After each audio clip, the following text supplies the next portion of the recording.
दोस्तों, TV serial बड़े घर की छोटी बहू का आने वाला ट्रैक सचमुच दर्शकों को भावुक कर देगा। इस बार कहानी में जो मोड़ आने वाला है, उसने सभी दर्शकों को चौंका दिया है। क्योंकि इस बार घर की बहुएं अपनी सास दुर्गा देवी के सपनों को पूरा करने के लिए एक ऐसा कदम उठाती हैं जो पूरे घर में भूचाल ला देता है। कहानी की शुरुआत होती है आहाना से। आहाना अब यह ठान लेती है कि चाहे कुछ भी हो जाए, वह अपनी सास को बनारस की तीर्थ यात्रा पर जरूर भेजेगी। और इस नेक काम में वह अकेली नहीं होती। तीनों बहुएं आहाना का हाथ थाम लेती हैं, क्योंकि सच कहा जाए तो एक औरत का दर्द और उसके अधूरे अरमान सिर्फ दूसरी औरत ही अच्छे से समझ सकती है। दुर्गा देवी ने अपनी पूरी जिंदगी अपने परिवार, घर गृहस्थी और बच्चों के नाम कर दी। उन्होंने कभी खुद के लिए कुछ सोचा तक नहीं, लेकिन दिल के किसी कोने में उनकी भी एक अधूरी ख्वाहिश थी, बाबा विश्वनाथ जी के दर्शन के लिए बनारस जाना। मगर यह सपना उनके लिए असंभव सा था। ना तो उनके पास इतना धन था और ना ही परिवार से कभी उम्मीद रही कि वे उन्हें इस यात्रा पर भेज पाएंगे। आहाना जब अपनी सास के इस अधूरे अरमान के बारे में जानती है तो उसका दिल पसीज जाता है। वह सोचती है कि जिसने अपनी सारी जिंदगी दूसरों के लिए बलिदान कर दी, उसके लिए भी तो कुछ होना चाहिए। इसी सोच के साथ आहाना और बाकी तीनों बहुएं मिलकर योजना बनाती हैं। वे दुर्गा देवी को बिना कुछ बताए मंदिर के बहाने घर से बाहर ले जाती हैं। रास्ते में आहाना अपनी सास को शोरतु मामा से मिलवाती है और कहती है, माँ, अब आप तीर्थ यात्रा पर जा रही हैं। दुर्गा देवी यह सुनकर स्तब्ध रह जाती है। उनकी आंखों में खुशी और हैरानी दोनों छलक उठती है। उन्हें विश्वास ही नहीं होता कि उनकी बहुएं उनकी इतनी परवाह करती हैं कि उनके एक सपने के लिए इतना बड़ा कदम उठा लेंगी। लेकिन उनके दिल में साथ ही चिंता भी घर कर लेती है। वह सोचती हैं कि यह सब छुप छुपाकर सही नहीं है। अगर घर पर यह बात पता चली तो उनकी बहुओं को बहुत परेशानी होगी। वह देवदास जी से कहती हैं, मैं इस तरह छुपकर यात्रा नहीं कर सकती, यह ठीक नहीं है। लेकिन आहाना और बाकी बहुएं उनकी एक न सुनती। आहाना कहती है, माँ, सब तैयारी हो चुकी है, अब पीछे हटने का सवाल ही नहीं है। और वैसे भी जब शोरतु मामा आपके साथ हैं तो डर किस बात का।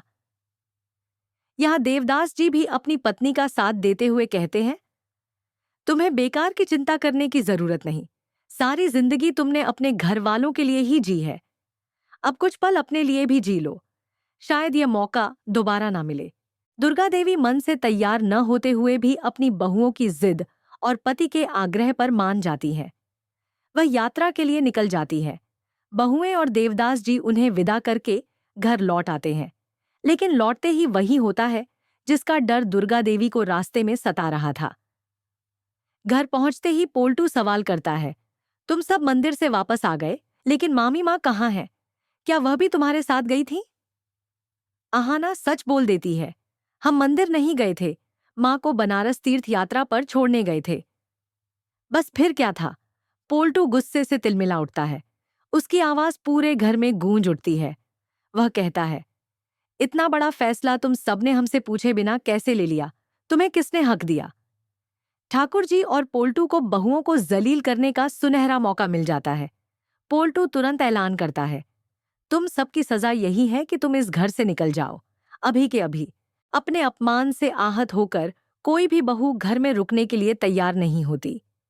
वे सब अपना सामान पैक करती हैं और घर छोड़ देती हैं। सड़क पर निकलकर बहुएं ठोकरें खाती हैं और आंसुओं के साथ सोचती हैं कि आखिर उन्होंने गलत क्या किया था। इधर यात्रा पर निकली दुर्गा देवी के दिल में एक अजीब सी बेचैनी बनी रहती है। उन्हें बार बार अपनी बहुओं की याद आती है। आखिरकार वह देवदास जी से कहती हैं, मुझे माफ कर दीजिए, मैं अपनी बहुओं को इस हाल में छोड़कर शांति से तीर्थ यात्रा नहीं कर सकती। मुझे तुरंत घर लौटना होगा। वह जैसे ही लौटती हैं, उनकी आंखों के सामने दिल दहलाने वाला दृश्य आता है। उनकी चारों बहुएं सड़क पर अपने सामान के साथ बेइज्जत होकर खड़ी थीं। ये देख दुर्गा देवी का दिल टूट जाता है। उन्हें महसूस होता है कि उनके एक सपने को पूरा करने की कीमत उनकी बहुओं को अपमान झेलकर चुकानी पड़ी। दुर्गा देवी तुरंत उन्हें गले लगाती है, उनका हौसला बढ़ाती है और कहती हैं, अब कोई तुम्हें तंग नहीं करेगा। चलो, मेरे साथ घर चलो। वह सबको लेकर वापस घर आती है और वहां पहुंचते ही होता है धमाका। पोल्टू अपनी बहुओं पर फिर ताने कसता है, लेकिन इस बार हालात अलग होते हैं। दुर्गा देवी का धैर्य टूट जाता है। वह गुस्से में पोल्टू के पास जाती है और उसे जोरदार चांटा मार देती है। यह चांटा सिर्फ एक थप्पड़ नहीं बल्कि एक संदेश था कि अब उनकी बहुओं के साथ दुर्व्यवहार बर्दाश्त नहीं होगा। पूरा घर स्तब्ध रह जाता है। पोल्टू को खुद पर यकीन नहीं होता कि दुर्गा देवी ने उसके सामने खड़े होकर उसका अपमान कर दिया। अब सवाल यह है कि आगे क्या होगा? क्या दुर्गा देवी पोल्टू और ठाकुर जी को हमेशा के लिए घर से निकाल देंगी, या फिर उन्हें बहुओं से माफी मंगवाकर मामले को सुलझाने की कोशिश करेंगी? जो भी हो, इस बार की कहानी ने साफ कर दिया है कि बहुओं की इज्जत और उनके बलिदान के साथ खिलवाड़ अब बर्दाश्त नहीं होगा। दोस्तों, असल जिंदगी में भी हमें यही सीख मिलती है। परिवार की सुरक्षा और सम्मान सबसे जरूरी है। और जब बात भविष्य की हो, तो सिर्फ भावनाओं से काम नहीं चलता, बल्कि एक मजबूत आर्थिक सहारा भी चाहिए। इसलिए आज के समय में सही लाइफ इंश्योरेंस प्लान लेना बहुत जरूरी है। 2025 की अनिश्चित परिस्थितियों में, जब हर दिन नई चुनौतियां सामने आ रही हैं, एक सुरक्षित लाइफ इंश्योरेंस पॉलिसी आपके परिवार को न सिर्फ प्रोटेक्शन देती है, बल्कि एक भरोसेमंद फाइनेंशियल बैकअप भी तैयार करती है।